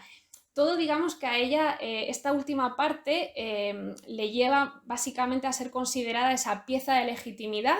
Hay que nombrarla heredera en este caso, y ya en este momento la literatura es literatura, vamos a decir, consolatoria, literatura elegíaca, donde siempre aparece la muerte, ¿no? en esta cuestión. Claro, eso te quería decir, ella se casa el mismo año que su hermano Juan con Margarita de Austria y que Juana con Felipe el Hermoso. Juan fallece enseguida y el hijo que venía al mundo también es abortado, sufre un aborto. Entonces Isabel va a vivir un doble rol como reina de Portugal y princesa de Asturias. La misma doble pregunta que te he hecho antes, desde la historia y la literatura, ¿cómo se le trata en esta etapa antes de que ella misma fallezca? Pues en esta etapa, dentro de la literatura, tenemos por una parte esa necesidad, ¿no?, de presentar a Isabel como heredera, y evidentemente necesitaba de ese apoyo también, como te decía, propagandístico, de legitimidad que nos diera la literatura y que nos dieran pues ciertos escritores vinculados a esa actividad literaria, vinculados también a la actividad jurídica, ¿no? Y estoy pensando en el árbol de la sucesión de los reyes de Aragón que escribió Gonzalo de Santamaría, en ese periodo justamente donde las Cortes de Aragón no querían que fuera una mujer quien tomara esa posesión, ¿no? Y es literatura perdida, no se conserva, pero se tiene ese título y se tiene un breve conservado, donde se nos dice que era para demostrar que mujer pudiera suceder en estos reinos de Aragón, ¿no? Entonces, esta parte última de la vida de Isabel es para mí tremendamente dramática nuevamente, ¿no? Tiene ese papel como reina de Portugal que apenas, vamos a decir, pudo disfrutar, porque se vinieron encima, digamos, todas estas cuestiones castellanas, ¿no?, de tratarla como heredera. En Castilla fue fácil ser nombrada princesa de Asturias, pero evidentemente eso implicó dejar la corte portuguesa, dejar Portugal, que vinieran ambos. Es el viaje de Manuel y de Isabel a Castilla, tratado en las crónicas y tratado además como una manera también de que Portugal, en la persona de Manuel I, asumiera ciertas ideas artísticas, ¿no?, que luego se llevaron a Portugal. Es tremendamente interesante esta cuestión, pero desde el punto de vista de una mujer que se acaba de casar, que además ya estaba encinta, ¿no?, estaba embarazada, que le sobrevengan, vamos a decir, toda esta serie de tragedias familiares, tuvo que ser altamente difícil gestionar esto, ¿no? Si lo miramos también con esta faceta también sentimental y afectiva, ¿no? Entonces, ese papel tuvo que ser muy difícil.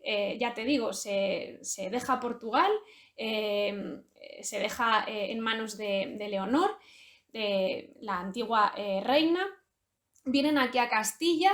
En Castilla todo está bien, pero evidentemente tenemos que pensar que ella estaba embarazada, que son jornadas grandes, ¿no?, no solamente de viaje, sino también de representatividad, de pues los propios hechos cortesanos y celebraciones donde hay que tomar parte, la solemnidad y demás. Eso pudo llegar a cansar a la propia Isabel, y esta incertidumbre que luego se vivió en Aragón, porque luego la corte se traslada a Zaragoza esperando que las cortes aragonesas finalmente, ¿no?, dieran su aprobación y establecieran que Isabel iba a ser la heredera, ¿no? Esta incertidumbre, pues yo creo que es un caldo de cultivo bastante trágico y sobre todo de una sensación de desazón absoluta que también se ve un poco en la serie, llevándolo a ese terreno. Y lo que sí recuerdo es que en la serie, en esa época, o en esta parte de la historia, hay como una especie de reproche de la propia Isabel hija a Isabel madre, que es algo como muy trágico, ¿no? A lo mejor de entretenimiento funciona muy bien en torno a eso, ¿no? Bueno, que evidentemente le ha sobrevenido todo eso, tiene que hacer frente a ello y bueno, pues es una cuestión difícil. Y luego ya tenemos ese desenlace, ¿no? de ese embarazo que finalmente se da a luz a Miguel, Miguel de la Paz. Nuevamente otra señal, ¿no? Otro símbolo de esa unión entre peninsular, pero termina con este desenlace de que Isabel no puede soportar el parto. Pensemos también en esa debilidad, hablan los cronistas de una cierta debilidad en la persona, ¿no? En la parte física de ella, y sobre todo pues, que el parto no debió de darse del todo bien, aparecieron unas fiebres y por esa causa Isabel murió. Nace varón, por cierto, a eso a las cortes aragonesas les viene muy bien. Efectivamente, ahí ya todo el problema, digamos, se solucionó y eso hace, evidentemente, que la corte lo asuma de buena manera y que sea considerado el heredero, la última esperanza que tenían los católicos en esta trágica sucesión, ¿no? de muertes que había sobrevenido. Vale, y sin embargo, el hijo, Miguel de la Paz, se queda al cargo de sus abuelos maternos, no se va a Portugal con su padre. ¿Eso por qué? Esto es una cuestión que siempre llama mucho la atención, ¿no? Que se deja un niño en la corte, sobre todo de los abuelos, que Manuel I regrese y que evidentemente pues aquí como que no haya pasado nada, ¿no? Esto fue así porque evidentemente los reyes católicos establecieron que él era el heredero, es decir, sí tenían a Juana y tenían ese matrimonio del que ya hemos hablado, pero este era el heredero, es decir, y la esperanza de unión entre los dos reinos además. Era un niño muy preciado, un niño que se cuidó muchísimo, que en cuanto pasó todo esto se llevó ya a Castilla, se establecieron y hay que suponer que evidentemente Manuel I era rey de Portugal y que como tal tenía que ocuparse de esos asuntos y estar presente en su propio reino. También tenemos que pensar que era un joven rey que necesitaba también otra legitimidad, en este caso, establecer un nuevo matrimonio. Luego veremos, ¿no? que se acabará casando con María, con la hija también de los reyes católicos y, bueno, pues establecerá, vamos a decir, otra parte de su vida, otra parte de esa cuestión. Pero evidentemente que el niño se quede aquí es totalmente normal. Además, la tasa de mortalidad infantil por aquella época era altísima, es decir, que a ese niño se le cuida casi entre algodones para que no pase nada, ¿no? Para preservar esa memoria y preservar esa legitimidad que los reyes católicos veían en ese niño. Es que ese niño era muy importante, ¿no? En ese caso. Además, ese niño con los escasos añitos de vida que tuvo casa propia, es decir, tuvo una serie de mecanismos que se le trató evidentemente como a un heredero de pleno derecho y que tuvo, y así se está investigando, esa legitimidad y esa importancia. Entonces, por eso se queda con los abuelos, porque es esa pieza fundamental. Y por eso está en la capilla, ¿no? Real de Granada, ahí se conservan los restos del príncipe Miguel. Con lo cual, fíjate si ha sido importante, ¿no? Este niño que incluso en esa memoria regia y en esa memoria funeraria, ahí sigue, es que así se entiende. Y la madre, como comentábamos antes, es enterrada en el convento de Santa Isabel de los Reyes, en Toledo. Preguntarte un poco lo mismo que con Dueñas, bueno, en este caso por qué es enterrada allí y qué va a suponer este lugar, ¿no? Después de su muerte.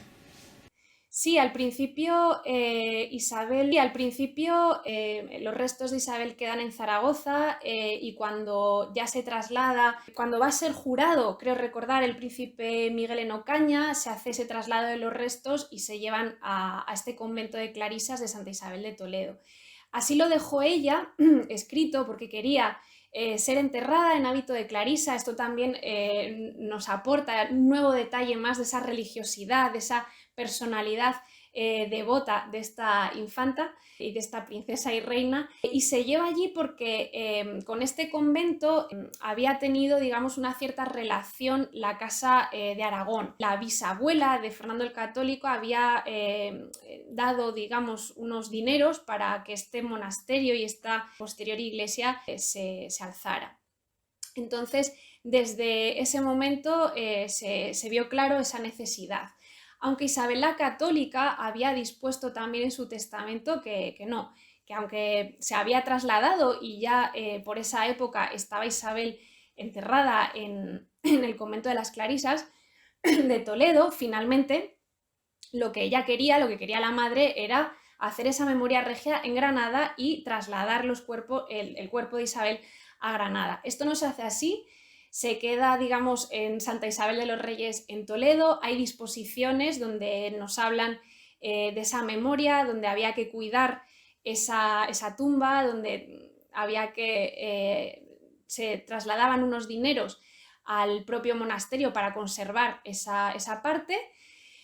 Y así fue, y había una losa blanca donde estaba enterrada la infanta. Pero nuevamente vemos otra vez este desmemoria. No lo quiero llamar maltrato porque no es así, pero es una desmemoria de la historia y sobre todo del legado, ¿no? de nuestra parte más cultural. Y en ese caso, durante la Guerra Civil, lo que se hizo fue tapiar y básicamente entarimar esa zona. Es una zona del coro bajo de la iglesia de Santa Isabel de los Reyes. Y bueno, pues parece ser que Toledo, ¿no? Los inviernos deben de ser muy duros, y entonces se dijo que al final pues, se hacía una tarima y no se conservó. O sea, simplemente se entarimó esa parte donde está enterrada y no hay ni siquiera esa parte donde uno pueda ir allí o visitar esa tumba, ¿no? Quedó absolutamente ahí sepultada. Y esto pues parece ser la conclusión, ¿no? de esta desmemoria o de este poco interés que se ha tenido por esta figura, no solamente desde el nacimiento, sino como vemos desde la propia muerte, ¿no? Y esto es algo que a mí me causa todavía un poquito de dolor, que no sepamos apreciar y que no pongamos en valor la memoria de esta figura histórica. Y ya para terminar, Ruth, ir terminando, desde el punto de vista de la literatura, la figura de Isabel, ¿cómo va a evolucionar? Bueno, yo iba a decir en los últimos 500 años, de un tiempo a esta parte. Pues ¿cómo va a evolucionar? Pues al principio, cuando empieza el siglo XVI, Isabel, al igual que el resto de hijas de los reyes católicos, se toma como un modelo de mujer, es decir, es un modelo de viuda, un modelo moral y filosófico que presentará a otras mujeres, ¿no? Esto se ve en los tratados de Vives y en otras obras, digamos, más vinculadas a lo que son círculos femeninos, donde se presenta, ya te digo, a la figura de Isabel como un espejo, un modelo hacia otras mujeres que pueden pasar por esta situación. También ya se estaba prefigurando este arquetipo literario en los tratados consolatorios, ¿no? que se le dedican a ella por la muerte del marido. Andando el tiempo, Isabel será básicamente tratada como hija de los reyes católicos, primogénita, poco más. A partir de ya el siglo XIX hay una serie de obras, ¿no? que ensalzan un poco esa parte de Isabel de la manera, digamos, más romántica, ¿no? de esta leyenda un poco rosa, la cuestión, ¿no? de los romances, de esta vida desgraciada. Y luego ya será sobre todo pues en el siglo XX donde se retome, donde se haga incluso alguna cuestión humorística, ¿no? en torno a la parte de los reyes católicos, y aparezca ella también como familia real. Y en ese caso, pues también desde Portugal también ha sido tratada como otra figura más de las que se casaron, ¿no? con Manuel I, otra castellana más que se casó con algún rey de Portugal y poco más, ¿no? Entonces hay casi que esperar hasta la serie para que nos descubra de nuevo esa figura histórica y con posterioridad pues ha habido alguna otra obra que trata algo sobre las hijas de los reyes católicos, ¿no? En este ambiente mucho más feminista, pero muy anacrónico, porque se tratan estas figuras de una manera de novela histórica, ¿no? Con mucha libertad, donde se les intenta, bueno, pues decir y que hagan unas acciones que ellas evidentemente pues lo vemos con ojos, ¿no? de nuestra actualidad. Pero ya te digo, creo que el asunto de aparecer, ¿no? eclipsada por estas figuras, por su madre, por sus hermanas, dejó un poco sepultada en todos los sentidos, incluso en el literal, a la propia Isabel. Ella en vida se lee muy bien el libro, lo hemos comentado, crea su propio patrimonio librario. Yo te quiero preguntar, en su caso particular, pero en general, cuando un monarca, un príncipe, una infanta, alguien de poder fallecía, ¿qué pasaba con sus libros? En ese caso, con sus libros, con todos sus bienes, porque los libros eran bienes del fallecido, se inventariaban, siempre. Siempre hay un inventario que para nosotros, filólogos, para los historiadores es un elemento archivístico interesantísimo, pero para los filólogos es aún más interesante y sobre todo muy apasionante y muy intrigante, porque en los inventarios se recogen, por ejemplo, en estos libros, solamente a lo mejor los incipit, ¿no? Los inicios del título, o date cuenta que quien establece estos inventarios son personajes de la Cancillería, personas que no tienen, digamos, esa cultura o ese conocimiento total de esos bienes. Y en el caso de Isabel se ve perfectamente que en uno de esos libros dice en el inventario, bueno, hay otro libro así chiquitito, pero no sabemos qué cosa es, está metido en un forro y demás, no sabemos qué es, ¿no?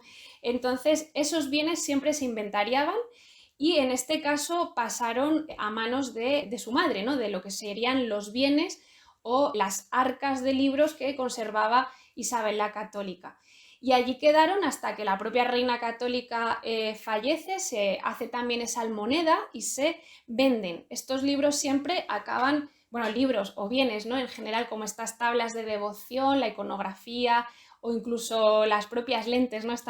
Que es muy curioso de las lentes de la reina, en este caso la católica, se venden a personajes circundantes de la corte, ¿no? Y en este caso es muy interesante porque tenemos a esta Juana de Aragón que compra muchos de los libros de Isabel hija, cuando ya se ponen a la venta. También otros personajes de la corte también compran estos libros, con lo cual estos libros o estos bienes siempre se van a inventariar, con lo cual a nosotros nos viene muy bien porque sabemos, es como una fotografía, ¿no? de lo que tenía esta mujer antes de morir entre sus posesiones, pero evidentemente nos crea también ese desafío de saber qué libros exactos eran, qué edición en concreto o incluso cuáles de ellos, ¿no? O qué títulos podemos establecer. Es realmente muy curioso. Dentro de la filología los inventarios dan muchísimo juego y a mí me parecen realmente fascinantes. Y gracias a eso podemos saber qué tenía Isabel entre sus bienes y luego, pues como te decía, acabaron vendiéndose a personas cercanas. Este canal se llama Historia Útil y siempre me gusta preguntar a las personas que entrevisto por qué es importante y útil investigar este tipo, en este caso, una biografía, este tipo de figuras desde la historia y especialmente, además, en tu caso, filología y literatura, porque es útil e importante para nosotros hoy en el siglo XXI. Primero porque es fascinante, ¿no? Yo me lo he pasado muy bien siempre investigando, intentando también divulgar, ¿no? en lo que puedo esta figura y demás, y porque es totalmente necesario. Es decir, normalmente intentamos o tendemos a simplificar la historia, ¿no? Hacemos periodos, establecemos características y ya está, y nos quedamos un poco en la superficie. Pero hay que bajar, ¿no? Hay que ir al fondo de todo esto y hay que ver muchos porqués y sobre todo dentro de lo que es la historia y los personajes históricos, como pueden ser los reyes católicos, hay que establecer preguntas como las que tú bien me has hecho, ¿no? Pues, ¿qué tipo de parentesco, ¿no? ¿Qué tipo de relaciones tendrían entre ellos? Es normal preguntárselo. Creo que estábamos habituados a leer la historia de una manera muy lineal, ¿no? Muy de qué va después y entonces luego pasó esto, pero hay que ver un poco en ese fondo todo lo que hay, ¿no? Y a mí me parece primero fascinante y sobre todo porque se logra establecer una intertextualidad entre todo, ¿no? Primero entre las artes, porque mira que en esta charla que hemos tenido hemos hablado de pintura, de libros, de historia, es decir, la interdisciplinariedad siempre está presente y eso creo que ahora está muy de moda, siempre lo ha estado, pero ahora bueno, se le da una importancia tremenda, ¿no?